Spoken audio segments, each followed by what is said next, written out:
What's going on, Lions fans? Welcome to Before the Roar, your preview podcast over here at PrideOfDetroit.com, where we are going to be taking a look at the Lions' upcoming matchup against the Kansas City Chiefs.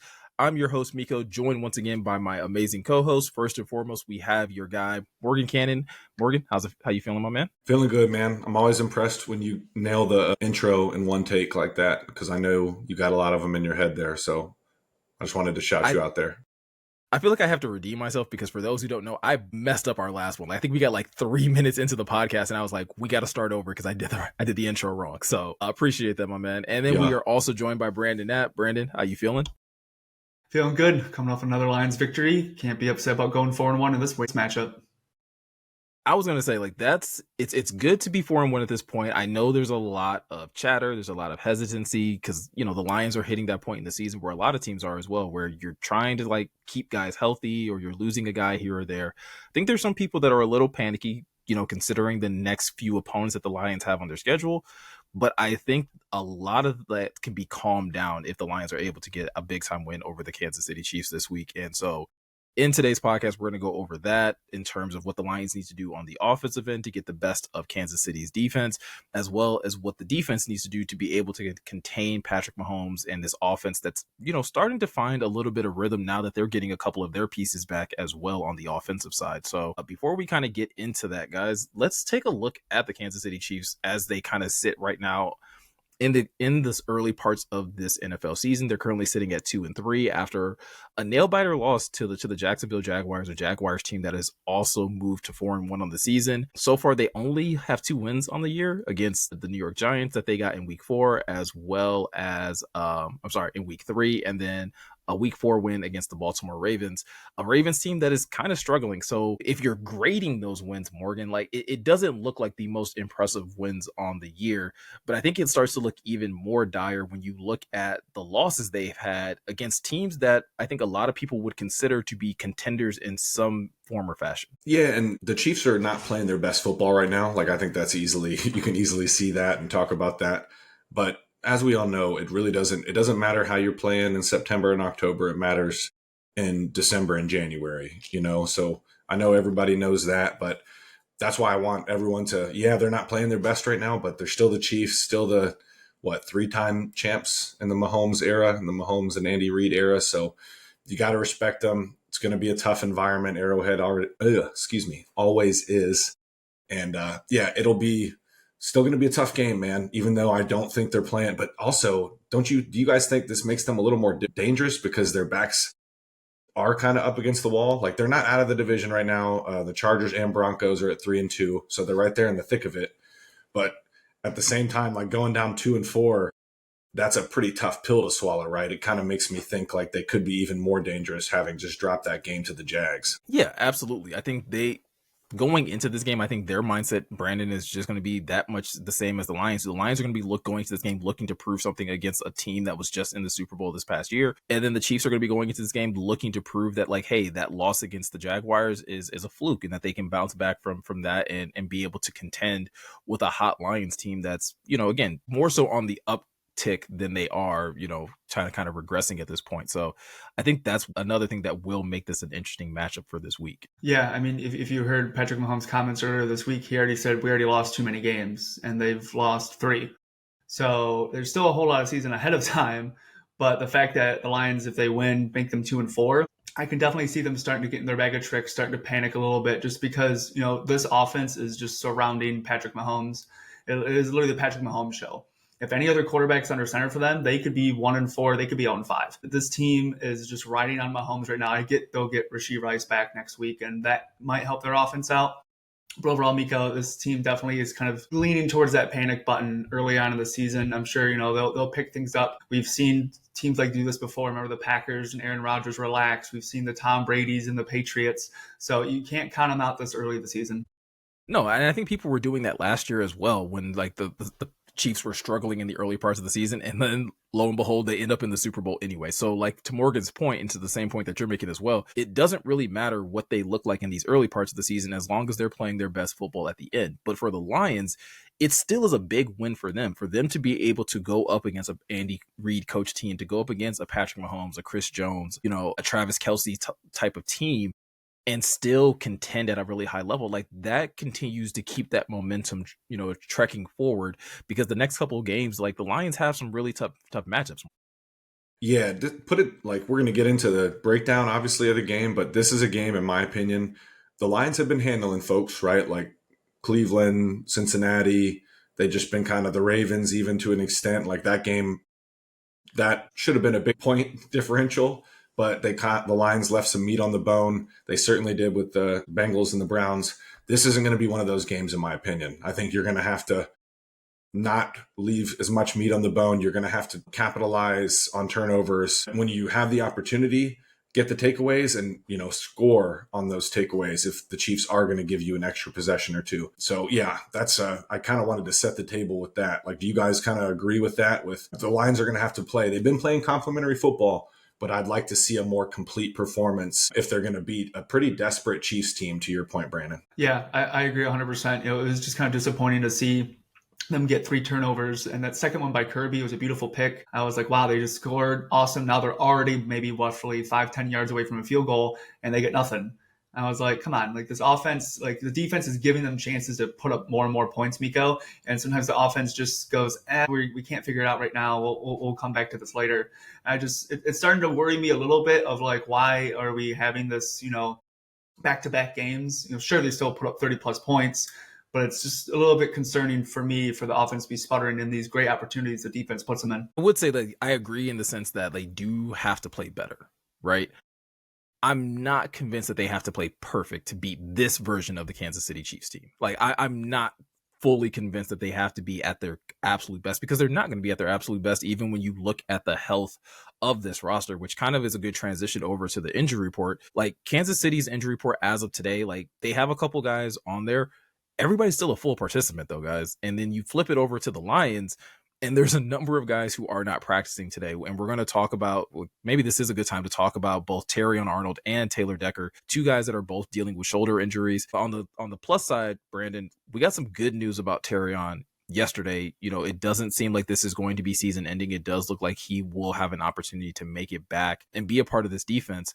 But it is a player that the Lions are going to miss, no matter how you may feel about Terrion's play. Like, it's still, you're going from someone who was a day one starter to having to rely on somebody that's been in a reserve role for this team. Yeah, and it's not just even Terrion being out; it's DJ Reed being out. Al put out some good stats of the last game against the Bengals of how how the defense was with Terrion and without. And it's not even just those two. You got to think of the depth behind them of Khalil Dorsey now going on IR. So now you're just putting out Rocky Sin and Amik Robertson on the outside, and possibly Avante over the nickel, and you have Trey Flowers and maybe they call up Nick Whiteside. I'm not really sure, Morgan, what they're going to do, behind them, but it's like that depth is definitely going to be tested.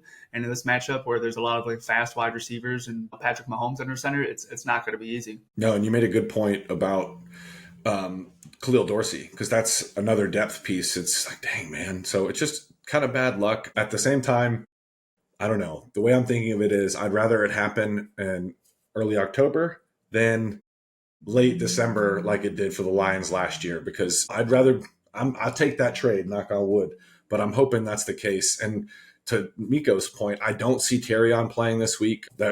We went on that roller coaster ride with the news the other day.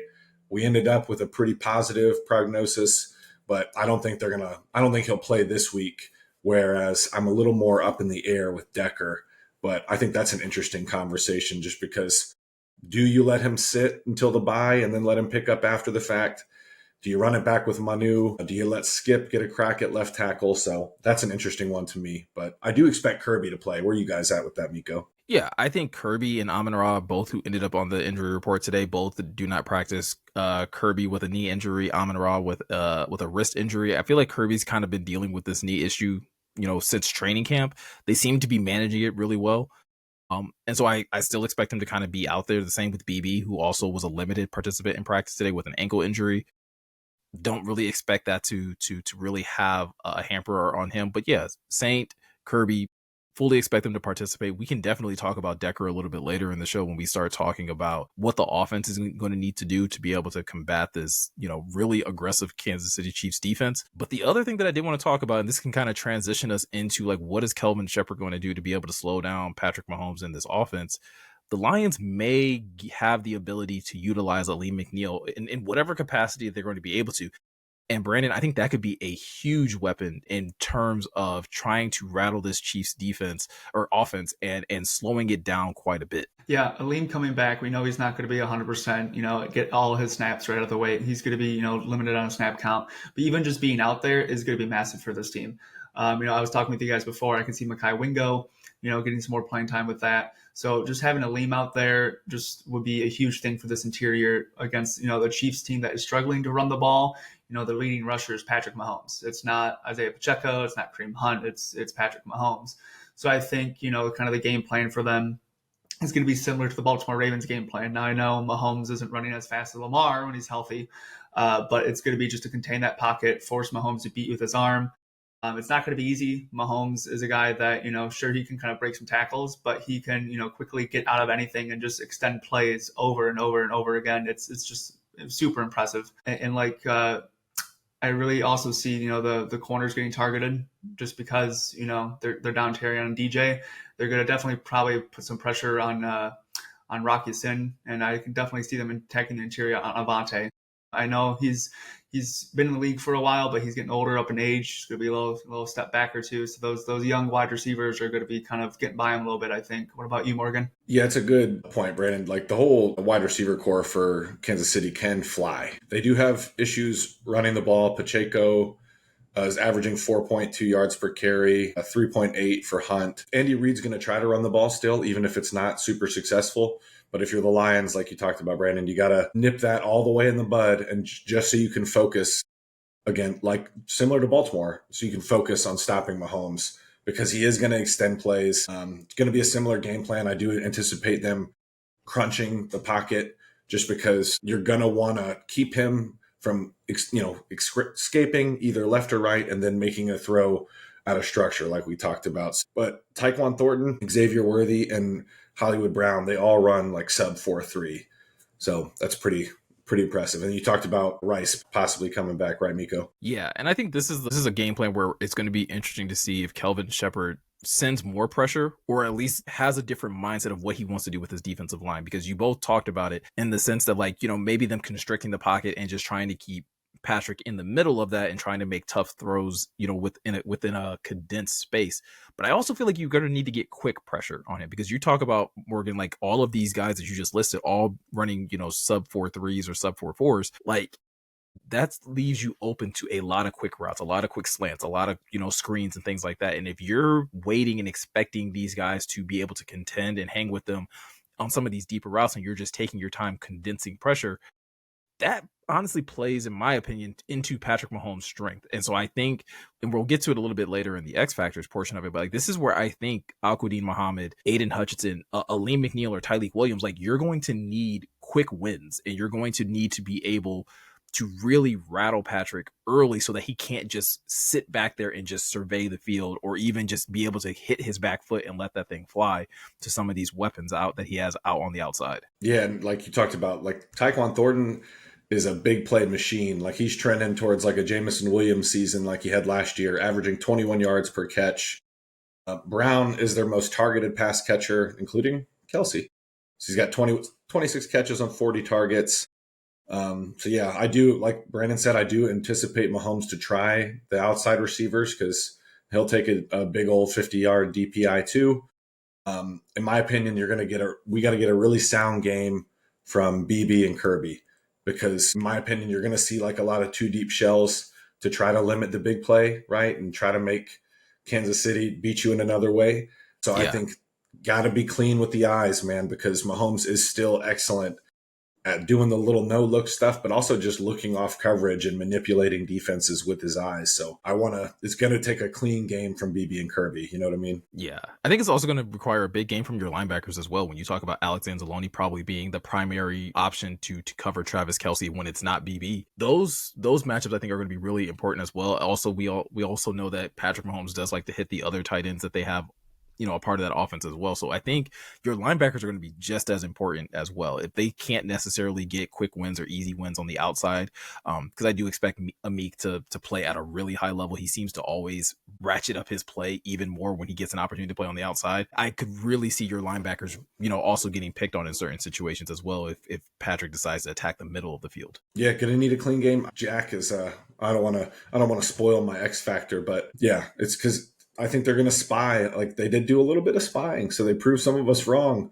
against Baltimore. So it could be another big game in line for the likes of Alex Anzalone and Jack Campbell, just because I think you might do a little bit of that with Mahomes, just so we limit some of that out of structure stuff. We can jump into their offensive line. So bits and pieces are playing good. They got Josh Simmons, the Ohio State guy, at left tackle, Kingsley Suamataia at left guard, Creed Humphrey at center, Pro Bowler Trey Smith at right guard, and old Jawan Taylor at right tackle. So there are weaknesses there, right, Meko, that the Lions could exploit, and it gets me excited for a little bit of a Hutch and Alim game, I'm excited to see how the Hutch-Jawan Taylor matchup goes. Because if I remember correctly, like the first time that they went against each other, like Hutch got him a couple times where they were able to get some of those false starts called on him, and he's notorious for getting an early start off the snap count. So it's going to be interesting to see with a guy like Hutch that is super aggressive, is super quick off the edge, if they can kind of force Jawan Taylor into some of those mistakes as well. And then,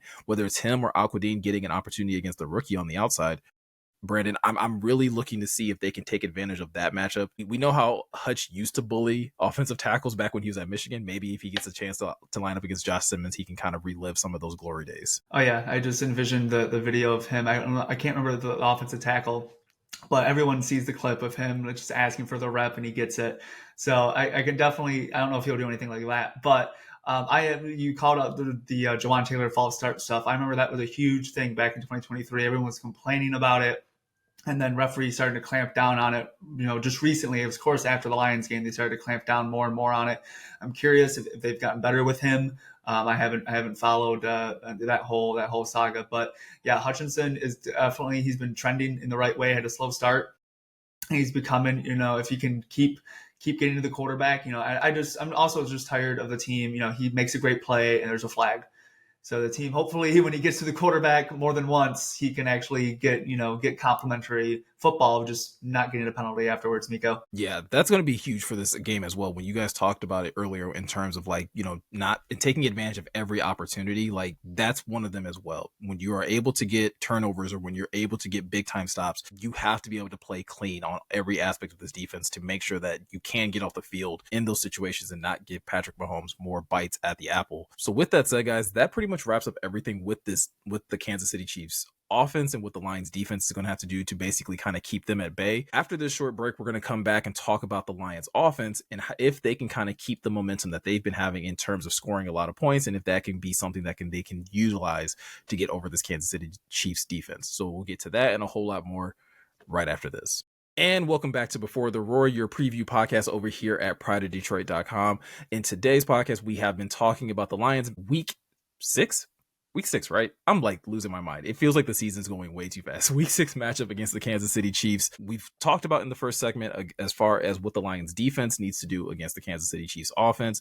But today, in this part of the segment, we're going to be talking about the Lions offense and how they can get a leg up on the defense and continue the hot start, Brandon, that they've had in terms of being able to really put up a lot of points on opposing teams. Yeah, it's definitely not going to be easy. The Lions are, the number one scoring offense in the league, and that's great. But they're going up against the second best coverage grade, team according to PFF in the Chiefs. So it's not going to be easy. These wide receivers for Detroit are going to have to earn every, yard they can get in separation with Trent McDuffie out there. And I really think, it's going to have to be relying on the run game. This team loves to run, and if they can find success on the run, it's going to open the play action, Morgan. We've been over this multiple times. But, what's going to be different this time around from 2023 is Chris Jones is there. And, I don't think he's been playing his best football. And, if we saw the final play of the Jags game for the touchdown, we saw Chris Jones just standing there, and Trevor Lawrence gets up after just almost having the most hilarious way to end. He still gets the touchdown. But he's going to be a problem. He's not going to be someone to bowl over. And it's going to be a question of, is he going to line up in the interior and mess with the rookie Tate and, second-year guy Mahogany, or is he could jump out to left tackle, whether that's Manu, Skipper, whoever's over there, how is he going to impact the game? But the other thing that no one seems to be talking about is the Lions didn't have Waymo last time they played Kansas City in 2023. So I feel like that could be, a new weapon, a new problem for Kansas City that they haven't seen yet. So I really think, in order to get that passing game going, you have to rely on the ground. Yep. And that kind of jumps into what we talked about at the top with the offense. The Chiefs are 30th in EPA per rush and 17th in run defense DVOA. So a little bit of variance there. They allow 123.4 yards per game. So to your point, Brandon, yeah, it's going to start on the ground again. And I love that you made the JMO point, because even we talked about it a lot on this channel, even when he's not heavily involved in terms of receptions and yardage and touchdowns, he's stressing defenses every which way. So he makes life easier, like you said, for the likes of St. Brown and Sam Laporta and those guys, right, Meko? Yeah, and I think that is going to be a new wrinkle to this defense that they're going to have to contend with, is the fact that like this passing attack is even more explosive than the last time they saw it. But even with a team that, like Brandon, kind of you mentioned it earlier, like this is a team that has a really good coverage grade. They've been doing a really good job of keeping opposing teams under, honestly, 200 yards passing. Only 2 teams that they've played so far this year have gone over 200 yards passing. Everyone else has been relatively held in check, which is weird because yet they're still sitting at 2-3. And I think that's where it leans into what you were talking about, Morgan, where yes, they're doing a great job of clamping on the outside and keeping the passing game at bay. They are getting ran through. Like, it's not even a joke. It doesn't matter whether it's the Giants, the Eagles, the Ravens, who are struggling, or even Jacksonville. Like, every team is putting up really good numbers when it comes down to this rushing attack. You now have a Lions team that's coming in with easily the best running back duo in the league. It's going to be a handful, and it's going to be interesting to see, can Spagnuolo's defense handle what the Lions are going to be bringing in terms of a rushing attack that now, yes, like you guys mentioned, includes Jameson Williams on possibly a couple end rounds or things of that nature. It wouldn't surprise me if that ends up being, John Morton and Dan Campbell's strategy going into this game, not just, in hopes of attacking a weakness, but also in hopes of being able to keep Patrick Mahomes at bay, in hopes of also, covering up the question mark that may be at left tackle, whether that is Dan Skipper or Giovanni Manu. And Morgan, you kind of talked about it earlier. Like, what do you think they end up doing at left tackle when you have a Taylor Decker that's dealing with a shoulder injury, missed a game last week?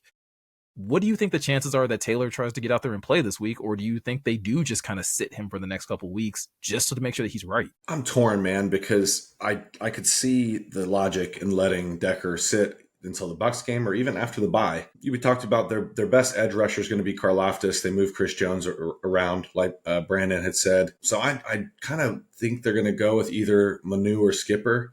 And like you talked about, it's going to, if they can run the ball and dictate the terms and the pace of the game, it's going to make things a little easier. The Chiefs under Steve Spagnuolo, they're using zone. This is per NFL Pro.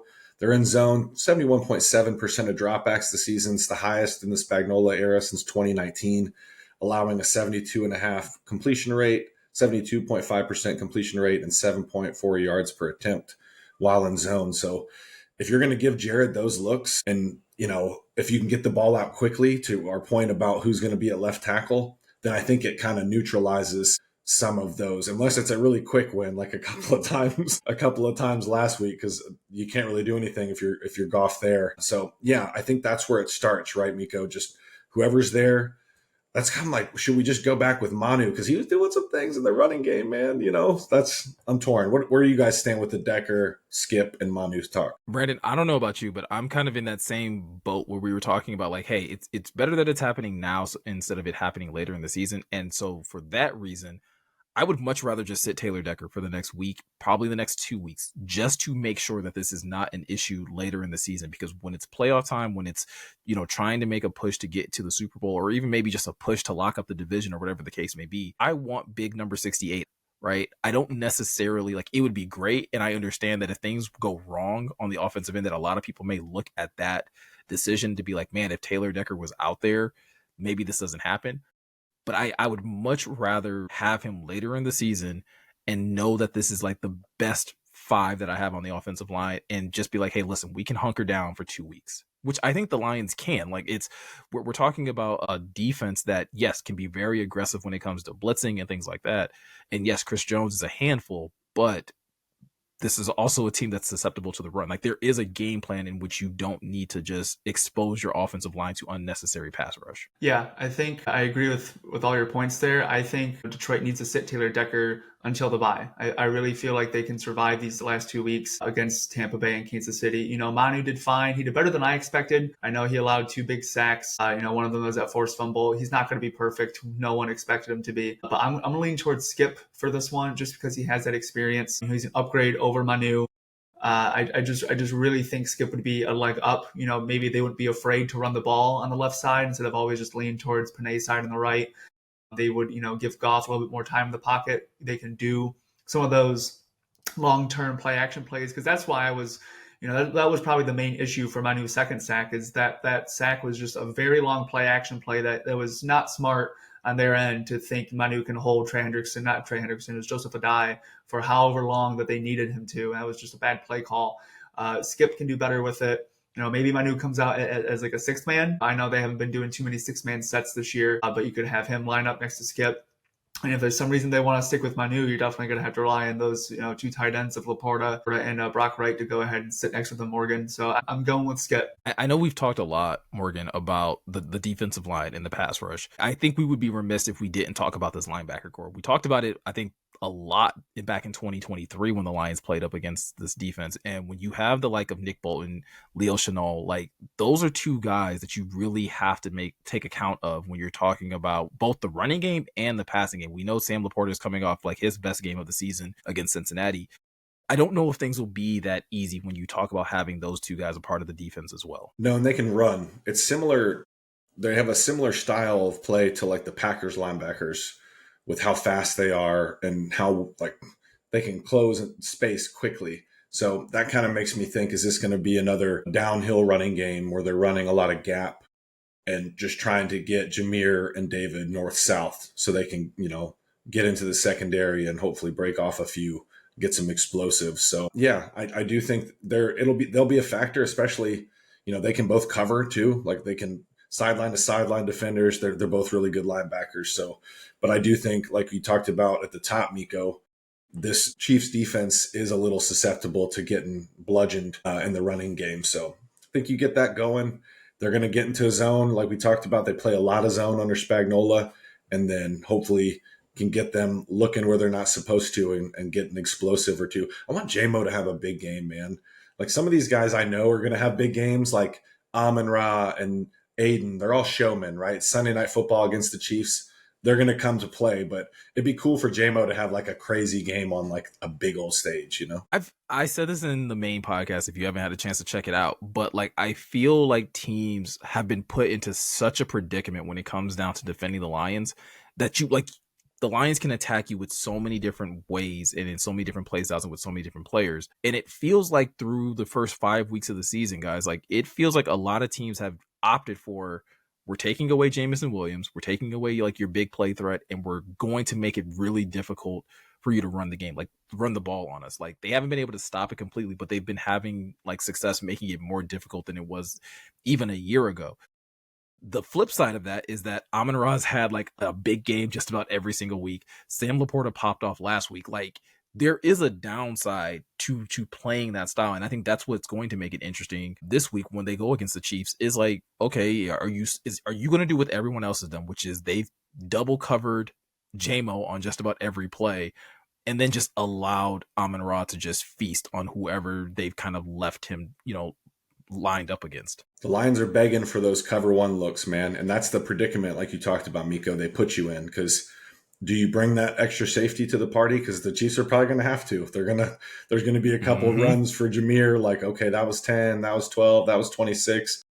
We got to stop this. And then Jared has already, that's what's impressed me about Jared's game. So like he's been impressive in general, like don't get me wrong, but just he's not shy about it, man. If he gets that, if he thinks J-Mo has a half of a step, he'll throw it out there and see what happens. And I love that he trusts Jameson like that because like we talked about, it adds an additional element to this offense that frankly is pretty terrifying. Yeah. And I mean, he's going to have to pick his shots, right? The Chiefs do have 3 corners that have a pick on the season with Jalen Watson, Trent McDuffie, and Christian Ronald Watson or Wallace. So all 3 of them at least have 1 interception on the season. So again, Jared's going to have to be smart with the ball, but it wouldn't surprise me to see him take a couple shots here and there. All right. Well, with that said, guys, let's move over to X Factors, where we pick an X Factor from both the offense and defensive side. Brandon, let's go ahead and start with you. Who do you have as your offensive and defensive X Factors for this week? So offensive, I'm going to continue, and I'm going to go with St. Brown, just because, as you guys were talking about it, eventually Kansas City's going to probably worry about Waymo, and they're going to start focusing on him a lot, and that's just going to leave St. Brown open all in these zones, as Morgan was saying earlier. He's just going to find the soft spot, take advantage of it. He's been having a great year. I don't know the exact numbers, but he is looking like he could have his best season yet. He's just been on fire. I think he can continue to do it. Defense, I'm going to go with Brian Branch. I'm curious. I know, Maddox can play the nickel, but I wonder if at any point if they would put BB in on the nickel just to kind of match the speed with somebody else. But I really feel like he's going to have a big game no matter where he is, whether it's at safety or at nickel. He's just going to have a good impact on this game. Hopefully, play some clean football. He's been playing better in that aspect after a rough, few weeks with penalties and just not being smart mentally. But those are my 2 guys I really have. Morgan, what about you? I'm going to go with the first 2 picks in the 2023 draft for the Lions. I'm going to go Jameer offensively. I just think he's kind of due for a big game on a big stage. We were talking about the showman earlier. My man's got all these endorsements now, and he's just a stud, man. So I'm excited. I hope Jameer goes off, and I think it's that kind of game because when I'm watching Kansas City, there's some creases there, man, and Jameer's got the vision, and then we know he's got that extra gear to turn what could be like a 15-yard run into a 70-yard run in a house call. So I'm going to go with Jameer offensively. Defensively, going to go with Big Jack Campbell. I think he's been playing amazing football this year so far, and I think he's going to have a big game against the Chiefs because the linebackers are going to have to be good. Meko made that point earlier in the podcast. The linebackers are going to have to play well to beat the Chiefs, in my opinion. We're going to need a big game from Jack, Anzalone, Derek Barnes, the whole crew. But I think it all starts with Jack as the green dot because Mahomes is going to change the play. Like he's been in Andy Reid's system for a long time now, similar to Jared with this offense. So if he doesn't like a call, he's going to check into a better one, and it's going to be a lot on Jack's plate going against a multi-time MVP. But this is what gets you paid the big bucks, right? Where are you going, Meko? So I'm going to cheat with my offensive X factor because I'm going with the entire interior offensive line. I know Chris Jones moves around a lot, and it's very possible that if the Lions do have a backup in at left tackle, that maybe they try to put him over the left tackle primarily. But I still think there's a good chance that you see him lined up across, like in the middle of that defensive line quite a bit in this game.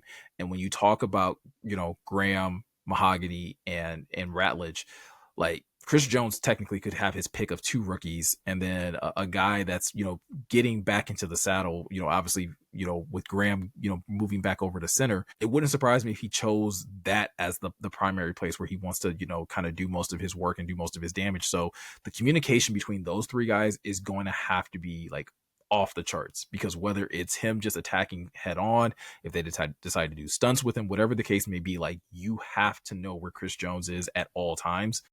And they're going to have to be able to communicate and be able to pass that information along to make sure that he's properly accounted for, and making sure that Jared has plenty of time in both the passing game as well as making sure that they get bodies on him when it comes down to the run game as well.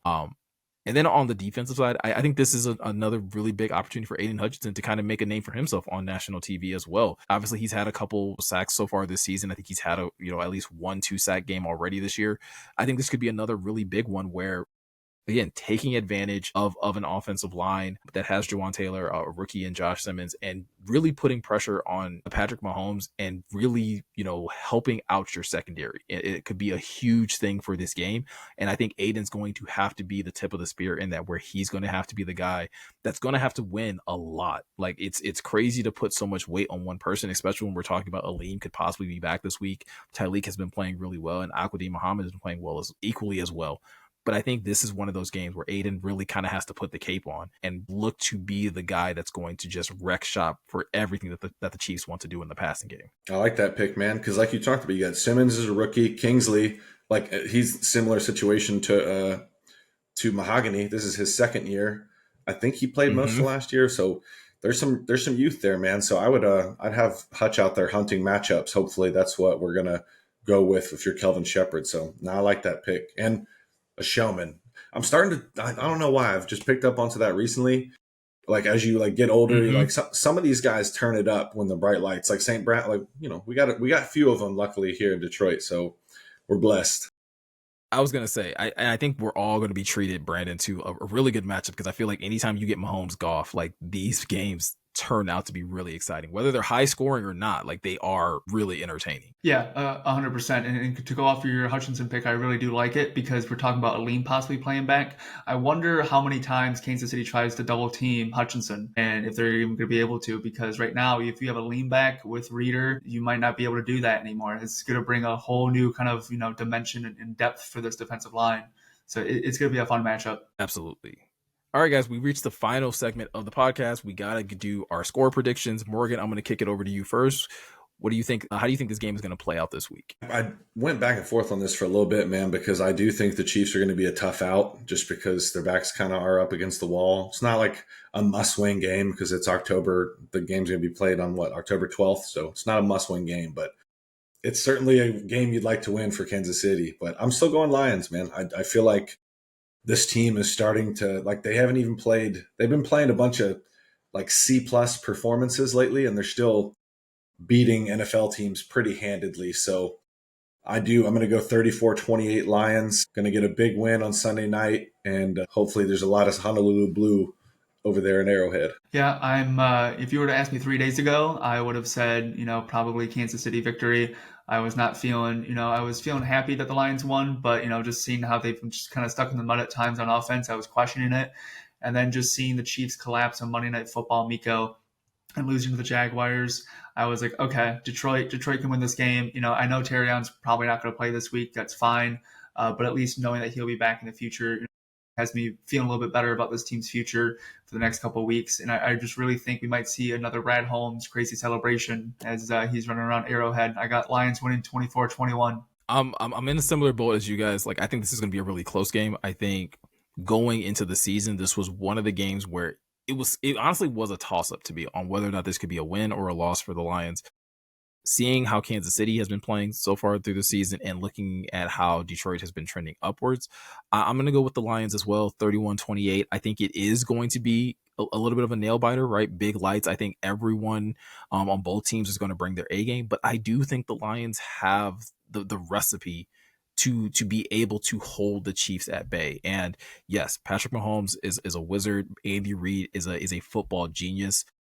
I do think we are greatly underestimating how much Dan Campbell and Jared Goff are kind of on that even plane with them. I understand that Patrick has the Super Bowls. I understand that Andy Reid has the Super Bowls. But when it comes down to game planning and it comes down to executing, Dan Campbell, the tandem of Dan Campbell and Jared Goff, I think is right up there with Andy Reid and Patrick Mahomes in terms of execution on Sundays and Mondays and Thursdays and any other day of the week that you decide to line up against this Lions team. So 31-28, we're all picking the Lions to move to 5-1 on the season. And this could be a really big game. Again, if they can continue these winning ways into the bye, these next 2 weeks are going to be huge, right? You have two really contending teams in Kansas City and Tampa Bay.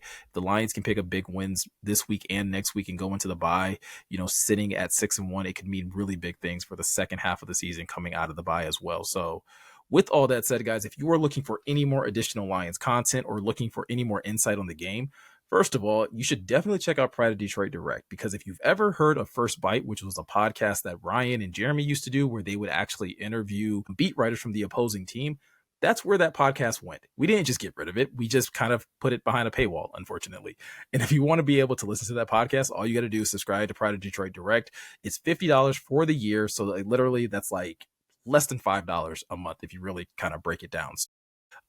It gets you that podcast plus a bunch of additional written and video content. Eric and Jeremy typically do a video podcast over on Pride Detroit Direct right after the game. So you can even get instant feedback over there. So something worth checking out if you're looking for additional Lions audio or video content. You can always check out the website where you can find plenty of free articles that are written even by these two gentlemen right here. So definitely make sure you're heading over to the website, supporting the content that they're putting out. And last but not least, if you are watching this over on our Pride of Detroit YouTube channel, make sure you hit that subscribe button, hit that notification bell. It helps out the channel immensely, but it makes it that much easier for you to find this podcast plus all of the other videos we're putting out throughout the week. So with all of that said, I'm Meko. He's Morgan. He's Brandon.